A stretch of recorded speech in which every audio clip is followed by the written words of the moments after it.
Lotus reality and agro farming వారు premium farm land projects మన పొలం ఫేజ్ 1, 2 మరియు 3 కంప్లీట్ చేసుకొని మన పొలం phase 4 Wasar village at Narayana Khed లో ఆగస్టు 15 ఇండిపెండెన్స్ డే రోజు గ్రాండ్ లాంచ్ చేయడం జరుగుతోంది. లాంచింగ్ మరియు ఇండిపెండెన్స్ డే సందర్భంగా 5 గుంటాస్ ల్యాండ్ అవుట్ రేట్ లో బుక్ చేసుకున్న వారికి 1,50,000 రూపాయల డిస్కౌంట్ తో పాటు 2 గ్రాముల గోల్డ్ ఫ్రీగా ఇస్తున్నారు. పూర్తి వివరాలకు సంప్రదించండి. మనకి 12 లగ్నాలు ఉంటాయి కదా, 12 రాసులు, 12 లగ్నాలు. ప్రతి ఒక్క లగ్నానికి ఒక బాధక గ్రహం ఉంటుందన్నమాట. సో దీన్ని 3 కేటగిరీస్ కిందికి విభజన చేస్తారు. చరరాశులు, స్థిర రాశులు అండ్ ద్విస్వభావ రాశులు. అంటే movable science, fixed science and dual science. Movable science అంటే మనకి మేషరాశి, కర్కాటక రాశి, తులారాశి, మకర రాశి. ఆర్ మేషలగ్నం, తులాలగ్నం, కర్కాటక లగ్నం ఆర్ మకర లగ్నం. వీళ్ళకి 11th హౌస్ అంటే లాభస్థానంలో ఉండే గ్రహాలు బాధక అవుతారు అనమాట. అంటే ఇప్పుడు మేషరాశికి బాధక ఎవరు లాభస్థానంలో అంటే మనకి శని కుంభరాశిలో ఉంటుంది కాబట్టి న్యాచురల్గా మనకి మేషరాశి వాళ్ళకి శని బాధక లార్డ్ అవుతారనమాట. సో కుంభరాశికి శని ఒక్కర్లే కాదు, కోలార్డ్షిప్ రాహుకి కూడా ఉంటుంది కాబట్టి ఇక్కడ కొద్దిగా Saturn as well as Rahu 2 planets కూడా కొద్దిగా ఇబ్బందులు క్రియేట్ చేస్తూ ఉంటుంది అనమాట. సో ఇప్పుడు అలా చూసుకుంటే అది చరరాశులకై. స్థిర రాశులకు వచ్చేసరికి వృషభ రాశి, సింహరాశి, వృశ్చిక రాశి అండ్ కుంభరాశి. వీళ్ళకి 9th హౌస్ అవుతుంది అనమాట. ఇప్పుడు 9th హౌస్ అంటే మనకి భాగ్యస్థానంని కూడా చూసుకుంటాం కాబట్టి ఇక్కడ భాగ్యాధిపతి బాధకుడు ఎట్లా అవుతున్నారు అని కొంతమందికి డౌట్స్ రావచ్చు. సో మనం అవి డీటెయిల్డ్గా మాట్లాడుకునేటప్పుడు వివరిస్తాను. అండ్ ద్విస్వభావ రాశులు అంటే డ్యూయల్ సైన్స్ అనమాట. అంటే మిథున్ రాశి, కన్యా రాశి, ధనుసు రాశి అండ్ మీనరాశి. వీళ్ళకి 7వ స్థానము బాధక స్థానం అవుతుంది. అంటే ఇక్కడ 7వ స్థానం అంటే మనం దేని గురించి మాట్లాడుకుంటాము? పార్ట్నర్షిప్స్, రిలేషన్షిప్స్లో భార్య కానీ భర్త కానీ ఇలాంటి ప్లేస్మెంట్ కాబట్టి వీళ్ళకి అలాంటి భావానికి సంబంధించి అలాంటి పర్సన్స్తో సంబంధించి వీళ్ళకి కొద్దిగా బాధ ఆర్ ఆబ్స్టికల్స్ వస్తాయి. సో బాధక బేసిక్ నేచర్ ఏంటి అంటే ఒక సాఫీగా సాగే లైఫ్లో ఒక సడన్గా ఒక రోడ్ బ్లాక్ రావడము, లేకపోతే మనము డ్రైవ్ చేసుకుంటూ వెళ్ళిపోయేటప్పుడు ఒక స్పీడ్ బ్రేకర్ వచ్చినప్పుడు మనం కాసేపు ఆగుతాం కదా, ఆ speed breaker type of energy ఉంటుందన్నమాట. సో ఇది మనకి దీని ఎఫెక్ట్స్ ఎప్పుడు కనిపిస్తాయి అంటే దశ అంతర్దశలు వచ్చినప్పుడు, లేదా గోచారంలో కొన్నిసార్లు ఆ పర్టిక్యులర్ గ్రహాలు ఫేవరబుల్గా లేనప్పుడు అప్పుడు మనకి దీని ఎఫెక్ట్స్ కనబడుతూ ఉంటాయి అన్నమాట. సో మనం ఇప్పుడు ఏం చేద్దామంటే ఒక్కొక్క లగ్నానికి ఈ బాధక ఎలాంటి రిజల్ట్ ఇస్తుంది, ఏ హౌస్లో ఉంటే ఎట్లాంటి రిజల్ట్ ఇస్తుందో మనం తెలుసుకుందాం.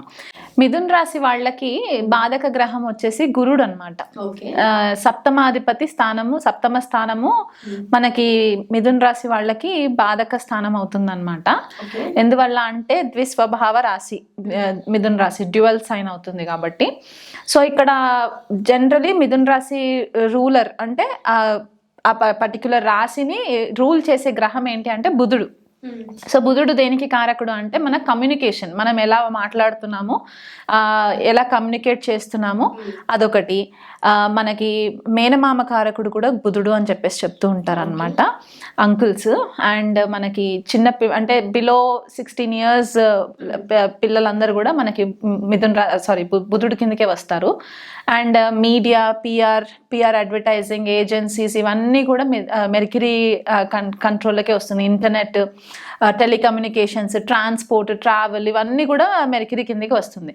సో ఇక్కడ గురుడు మనకి దేవగురు బృహస్పతి ఏంటంటే 7వ అయి బాధక అయ్యారని అంటే ఇక్కడ గురువు అంటే ఎవరు? మన విజ్డమ్, మన higher knowledge and religious beliefs అంటే మన ధార్మికమైన ఆలోచనలు, మనం ఎంత ధర్మంగా ఉంటాము అనేది కూడా మనకి గురువు నుంచే వస్తుంది. మనం మారల్స్, మనము దేన్ని బిలీవ్ ఎక్కువ చేస్తాము, ఎక్కువ మంచి అనమాట.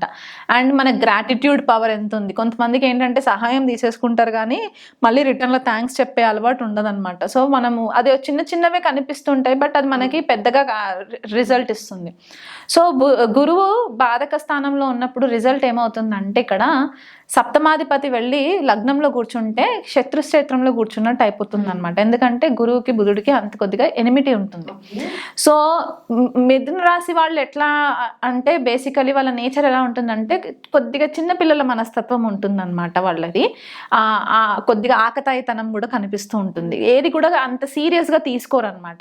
సో గురువు ఎలా అంటే ఒక ఎక్స్పాండెడ్ నాలెడ్జ్ ఉన్న పర్సన్, అలాంటి నేచర్ ఉన్న ఎనర్జీ ఉన్న గ్రహం వెళ్ళి లగ్నంలో కూర్చుంటే సఫోకేట్ అవుతుంది అనమాట. ఆ పర్టికులర్ మిథున రాశికి గురువు వెళ్ళి అక్కడ కూర్చునేసరికి ఆ అడ్జస్ట్మెంట్ అవ్వదు. ఫస్ట్ ఆఫ్ ఆల్ అది కొద్దిగా ఎనర్జీ క్లాష్ అవుతుంది, పర్సనాలిటీలో కొద్దిగా డిస్టర్బెన్సెస్ రావడం, గురువు తనంతలు తానే కొద్దిగా అన్కంఫర్టబుల్ ఫీల్ అయ్యే ఛాన్సెస్ ఉంటాయి అన్నమాట. ఇప్పుడు న్యాచురల్గా గురువుకి ఎంతైతే విజ్డమ్ ఉంటుందో మిథున రాశి లగ్నంలోకి వెళ్ళి కూర్చున్నప్పుడు ఏంటంటే ప్రతిదీ క్వశ్చన్ చేయడం స్టార్ట్ చేస్తారు. ఎందుకంటే మిథున రాశి యొక్క ఎఫెక్ట్స్ కూడా ఇక్కడ గురువు పైన పడుతుంటుంది కాబట్టి వీళ్ళు ఏది చూస్తున్నా కూడా దాన్ని క్వశ్చన్ చేయడం అనమాట, ఇది రైటా రాంగా. వాళ్ళ పర్సనాలిటీలో కూడా కొద్దిపాటిగా ఒక నిమిషం ఒకలా బిహేవ్ చేయడం, ఇంకో నిమిషం ఇంకోలాగా బిహేవ్ చేయడం. అందులో డ్యువల్ సైన్ కదా, సో వీళ్ళకి డ్యువల్ మెంటాలిటీ ఉండే ఛాన్సెస్ కూడా ఉంటుంది. మన దగ్గర ఒకలాగా ఉంటారు, ఇంకొకరి దగ్గరికి వెళ్ళినప్పుడు ఇంకోలాగా మాట్లాడుతూ ఉంటారు. సో ఇది ఒక నేచర్ మనకి కనిపిస్తుంది అనమాట లగ్నంలో పడితే. అదే ద్వితీయ స్థానంలో పడితే బాధకాధిపతి అండ్ సప్తమ స్థానం మారక హౌస్ కూడా అవుతుందన్నమాట. సో బాధకాధిపతి వెళ్ళి మళ్ళీ ఇంకొక మారక స్థానంలో ఏంటంటే ఇక్కడ కొద్దిగా ఫైనాన్షియల్ మ్యాటర్స్కి వచ్చేటప్పుడు లావిష్గా ఖర్చు పెట్టేసేయడము. ఎందుకంటే ఎక్కడ గురువు కూర్చుంటే అక్కడ ఎక్స్పాన్షన్ ఉంటుంది కాబట్టి ఆ వెల్త్ ఎక్కువ వస్తుంది wealth. But at the same time వాళ్ళు కొద్దిగా ఖర్చు కూడా కొద్దిగా అట్లాగే ఉంటుంది. పెద్ద పెద్ద ఫ్యామిలీస్ ఉండే ఛాన్సెస్ ఉంటాయి, ఎందుకంటే అక్కడ గురువు ఉచ్చ పొందుతారనమాట. కర్కాటక రాశి అవుతుంది మిథున లగ్నం వాళ్ళకి ద్వితీయ స్థానం. సో ఇక్కడ ఏంటంటే అతి ప్రేమ చూయించేసేసి డబ్బు ఖర్చు పెట్టేసేయడము, ఫ్యామిలీ పెద్ద పెద్ద ఫ్యామిలీస్ ఉంటాయి అంటే అందరు కలిసి ఒకే బిగ్ ఫ్యామిలీ కైండ్ ఆఫ్ ఒకే కుటుంబం లాగా ఉండడము, దానిపైన డబ్బు ఖర్చు పెట్టేయడము, ఫ్యామిలీ ఎథిక్స్ కొద్దిగా ఇక్కడ ఎక్కువ కనిపిస్తూ ఉంటుంది. కర్కాటక రాశిలో ఉచ్చ పొందుతాడు కాబట్టి ఇక్కడ కొంచెం ఫేవరబుల్గానే ఉంటుంది ఈ కాంబినేషన్. అండ్ వాక్సిద్ధి బాగుంటుంది, తప్పుడు మాటలు ఎక్కువ మాట్లాడకుండా ఉంటుంటారు. కాకపోతే ఇక్కడ బాధ ఎక్కడ క్రియేట్ అవుతుందంటే ఓవర్గా తినేయడం వల్ల. గురువు కదా స్వీట్స్ ఎక్కువ తినడము, ఇది కనిపించేసరికి ఏంటంటే ఫ్రైడ్ ఐటమ్స్ ఎక్కువ తినడము, దీనివల్ల హెల్త్ కొద్దిగా దెబ్బతినే ఛాన్సెస్ ఉంటాయి అన్నమాట. ఎందుకంటే ద్వితీయ స్థానంలో కూర్చొని గురువు పంచమ దృష్టి షష్ఠ స్థానాన్ని చూస్తారు కాబట్టి ఇక్కడ మనం ఏదైతే తింటూ ఉంటామో మనకి అది డిసీజెస్ రూపంగా బయటికి వచ్చే ఛాన్సెస్ ఉంటాయి అన్నమాట. సో ఇక్కడ ఆ రకంగా బాధ క్రియేట్ చేస్తూ ఉంటారనమాట గురువు. తృతీయ స్థానంకి వచ్చినప్పుడు ఏంటంటే బాధకాధిపతి తృతీయ స్థానంలో కూర్చొని ఉండడం అంటే బేసికలీ గురువుకి ఏంటంటే అంతా ఒక సాఫీగా జరిగిపోవాలి, ఇబ్బందులు పడకుండా, కాన్ఫ్లిక్ట్స్ లేకుండా ఉండాలి, ఒక సాత్వికమైన గ్రహం కాబట్టి ఇక్కడ థర్డ్ హౌస్లోకి వచ్చేసరికి సింహరాశిలోకి స్పీచ్ కొద్దిగా యారగెంట్గా అయిపోవడము. ఎందుకంటే సింహరాశిలో పడుతుంది కాబట్టి స్పీచ్ కొద్దిగా యారగెంట్గా అయిపోయి ఇబ్బంది పెట్టడం అనమాట. స్ట్రైట్ ఫార్వర్డ్ టాక్స్ ఉండడము ఇలాంటివి జరిగే ఛాన్సెస్ ఉంటాయి. అంటే తన మాట్లాడిన మాటకి ఎదుటి వాళ్ళు తప్పర్థం తీసుకొని మళ్ళీ తనని బాధ పెట్టడం అనమాట. చతుర్థ స్థానంకి వచ్చేసరికి చాలా ప్రాక్టికల్ అయిపోతారు. కన్యారాశిలోకి వచ్చేసరికి ప్రాక్టికల్ విత్ క్రిటికల్ నేచర్ ఎక్కువైపోతుంది. ఇప్పుడు ఆల్రెడీ గురువు అంటేనే ఒక జ్ఞాన భండారం అనమాట ఆయన. అలాంటి జ్ఞాని వెళ్ళి కన్యారాశిలో కూర్చొని ఉంటే ఎదుటి వారిని అస్తమానం క్రిటిసైజ్ చేయడం అనమాట. తనని తాను కూడా క్రిటిసైజ్ చేసుకుంటారు, but at the same time అవతల వ్యక్తిని కూడా క్రిటిసైజ్ చేసే ఛాన్సెస్ ఉంటాయి.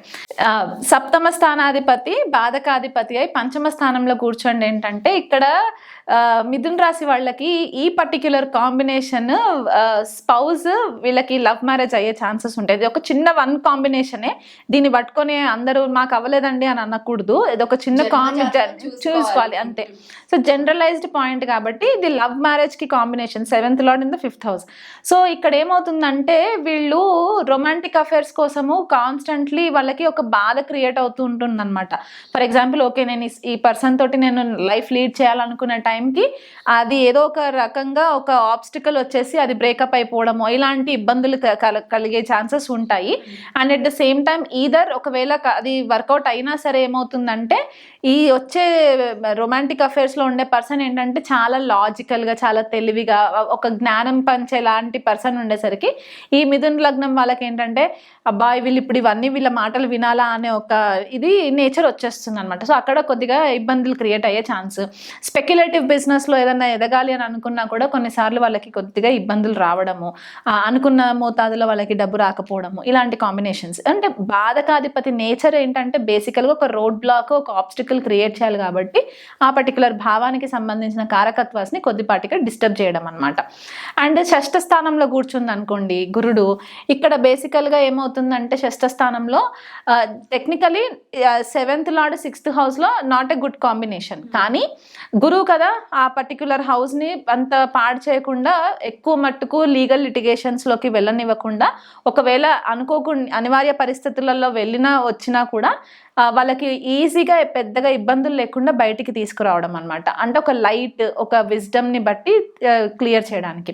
అదే సప్తమాధిపతి బాధక అయ్యి సప్తమ స్థానంలోనే కూర్చుంటే, అంటే బాధకాధిపతి బాధక స్థానంలోనే కూర్చుంటే స్పౌస్ నుంచి పెద్దగా రెసిప్రొకేట్ అవ్వదు అనమాట. ఇమోషన్స్ రెసిప్రొకేట్ అవ్వదు. ఇప్పుడు మిథున రాశి వాళ్ళు బేసికల్గా కొద్దిగా చిన్నపిల్లల మనస్తత్వం ఉంటుంది కాబట్టి స్పౌస్ దగ్గరకు వచ్చేసరికి వీళ్ళు ఎట్లా ఫీల్ అవుతారంటే, నాకేదో పెద్ద ఆబ్స్టికల్ అయిపోయింది, నేను అనుకున్న పని నేను చేయలేకపోతున్నాను, వీళ్ళు ఎక్కడికో వెళ్ళాలనుకుంటారు, వీళ్ళు ఏంటంటే ఆ డైరెక్షన్లో వెళ్ళొద్దు, నీకు అక్కడ వెళ్తే ప్రాబ్లం ఉంటుందని వీళ్ళు ఒక రోడ్ బ్లాక్ క్రియేట్ చేస్తారనమాట. ఫ్రీనెస్ ఉండదు వీళ్ళకి.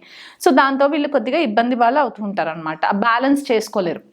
అష్టమ స్థానంలో పడితే ఏమవుతుందంటే మళ్ళీ యాజ్ ఐ సెడ్ ఇన్హెరిటెన్స్కి రిలేటెడ్ ఇష్యూస్ రావడము, సడన్ ఇష్యూస్ రావడము.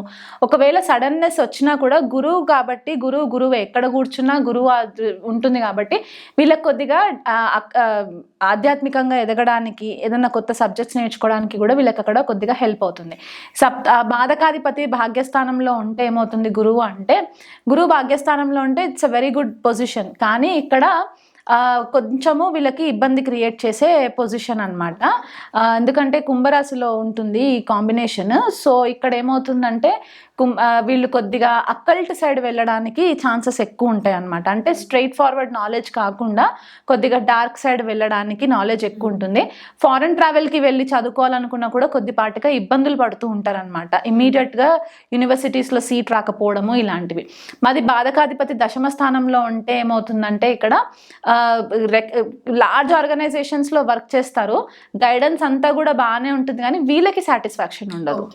వీళ్ళకి ఏంటంటే నేను ఇంకా ఏదో సాధించాలనుకుంటున్నాను కానీ నాకు ఇంకా బెటర్ ఆపర్చునిటీస్ వస్తే బాగుండు అని చెప్పేసి వీళ్ళు కాన్స్టెంట్గా కెరియర్ పైననే ఫోకస్ చేసేసి, ఆయన దృష్టి 4th హౌస్ పైన పడుతుంది కాబట్టి అక్కడ పెద్దగా ఫోకస్ చేయకుండా ఉండే ఛాన్సెస్ కూడా ఉంటాయి అన్నమాట. అదే మనకి లాభస్థానంలో పడింది అనుకోండి, సప్తమాధిపతి బాధకాధిపతి లాభస్థానంలో పడినప్పుడు ఏంటంటే కొద్దిపాటిగా ఫ్రెండ్ సర్కిల్ దగ్గర కూడా వీళ్ళకి కొంచెము ఎట్లా అంటే స్ట్రైట్ ఫార్వర్డ్ ఫ్రెండ్స్ ఉండడము, అండ్ కొద్దిగా మిలిటరీకి సంబంధించిన మార్షల్ సైడ్ సంబంధించిన ఫ్రెండ్స్ ఉండడము, లేకపోతే పోలీస్ డిపార్ట్మెంట్స్లో ఉండే ఫ్రెండ్స్ ఉండడం. ఎందుకంటే మేషరాశి అవుతుంది కాబట్టి అక్కడ వీళ్ళకి ఆ కైండ్ ఆఫ్ సర్కిల్ ఉండడము, లేకపోతే వీళ్ళే వాళ్ళకి ప్రాపర్గా గైడెన్స్ ఇవ్వడము, ఇలాంటివి జరిగే ఛాన్సెస్ కూడా ఉంటాయి అన్నమాట. అండ్ బాధకాధిపతి 12th హౌస్లో ఉండడం ఏంటంటే వీళ్ళకి కొద్దిపాటిగా ఎక్కువ మట్టుకు ఒక సప్తమాధిపతి అండ్ బాధకాధిపతి 12th హౌస్లో ఉండడం వల్ల ఏమవుతుందంటే భార్య కానీ భర్త కానీ కొద్దిగా రిలేషన్షిప్కి వచ్చేసరికి కొంచెం డిస్టెన్స్ రావడం అనమాట. బెడ్ ప్లెషర్స్కి సంబంధించిన డిస్టెన్సెస్ రావడము, లేదా వీళ్ళు ఎక్కువ స్పిరిచువల్ జర్నీస్ చేయడం. ఎందుకంటే గురువు 12th హౌస్లో ఉంటే స్పిరిచువల్ జర్నీస్ ఎక్కువ చేయడము, ఇలాంటివి జరిగే ఛాన్సెస్ ఉంటాయి కాబట్టి, లేదా వీళ్ళు ఏదో తపస్సు చేసుకోవడానికి అని చెప్పి ఇంకెక్కడైనా వేరే ప్లేస్కి వెళ్ళడము, ఇలాంటివి జరిగే ఛాన్సెస్ ఉన్నప్పుడు ఇక్కడ భార్య కానీ భర్తకు కానీ కొద్దిగా డిస్టర్బెన్సెస్, సెపరేటివ్ టెండెన్సీస్ వచ్చే ఛాన్సెస్ ఉంటాయి. ఫారెన్ ట్రావెల్కి వెళ్ళినప్పుడు కూడా కొద్దిగా వీళ్ళకి మిథున లగ్నం వాళ్ళకి ఈ కాంబినేషన్ ఉన్నప్పుడు ఫారెన్ ల్యాండ్కి వెళ్ళినప్పుడు ఏంటంటే అక్కడ వీళ్ళకి బాగా పేరు తెచ్చుకుంటారు, కాకపోతే ఇల్లు వదిలి వెళ్ళామన్న ఒక బాధ వెళితే మాత్రం వీళ్ళకి కాన్స్టెంట్గా హాంట్ చేస్తూ ఉంటుంది అనమాట. మ్యామ్, ఇప్పుడు ఈ మిథున రాశి వారికి ఈ బాధకాసుని తప్పించుకోవడానికి పరిహారం చెప్పండి. బేసికలీ ఇప్పుడు గురువు బాధక అయ్యారు కాబట్టి వీళ్ళు ఏంటంటే మిథున రాశి వాళ్ళు చాలా ఎథికల్గా, మారల్గా ఉండాలన్నమాట. అబద్ధాలు ఆడకూడదు వీలైనంత మట్టుకు, అసలు జనరల్గానే అబద్ధాలు ఆడకూడదు. అండ్ అనవసరమైన అధిక ప్రసంగాలు చేయకూడదు. అండ్ ఇంకొకటి ఏంటంటే రిలీజియస్ వ్యూస్ ఉంటాయి, కొంతమందికి వాళ్ళు నమ్మిన ధర్మాన్ని కరెక్ట్ అని చెప్పేసి అనుకుంటారు. అలాంటిది ప్రాపర్గా విశ్లేషణ చేయకుండా ఆచితూచి మాట్లాడాలి. ఇది ఒక చెప్పాల్సిన రెమెడీ. అండ్ ఏదన్నా గుడ్ టెంపుల్స్కి వెళ్తే, స్పిరిచువల్ ప్లేసెస్కి వెళ్తే వీలైనంత మట్టుకు మంచి దాన ధర్మాలు చేయడము చెప్పదగిన రెమెడీ అనమాట. రెమెడీస్ అంటే మనం ఏదో పరిహారాలు చేసేసుకుంటే అయిపోదు, మనలో మనము ఆ పర్టిక్యులర్ నేచర్ని, ఎనర్జీని మనం ఇన్కల్కేట్ చేసుకోవాలి. ఫస్ట్ ఆఫ్ ఆల్ మనలో ఆ నేచర్ మారినప్పుడే ఈ పర్టిక్యులర్ ప్లానెట్స్ మనకి ఫేవరబుల్గా ఉంటాయి అన్నమాట.